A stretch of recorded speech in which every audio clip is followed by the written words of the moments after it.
கிட்டேயுமே நான் சொல்லியிருந்தேன், இந்த மாதிரி ஆயிருக்கு ப்ரோ. அவங்கள வந்து மற்ற பேக்லாம் ஓப்பன் பண்ணி பார்க்க சொல்லியிருக்கேன்.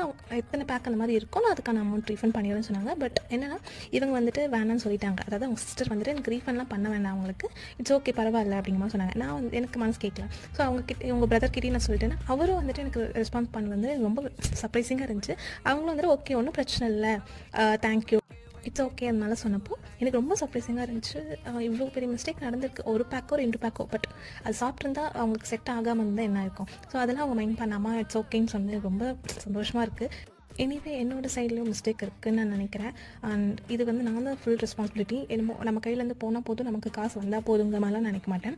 ஸோ இது ஃபுல்லாக அவங்கக்கிட்ட எல்லாமே பேசிவிட்டு அவங்களும் ரீஃபண்ட் வேணான்னு சொல்லிட்டாங்க. அவங்க சிஸ்டரும் ரீஃபண்ட் பண்ண வேண்டாம், இட்ஸ் ஓகே பரவாயில்ல அப்படிங்கிற மாதிரி சொல்லிட்டு அவங்களுமே வந்துட்டு என் ஃப்ரெண்ட்ஸ் யாராவது கேட்டால் அவங்களை ரெஃபர் பண்ணுறேன்னு சொன்னாங்க.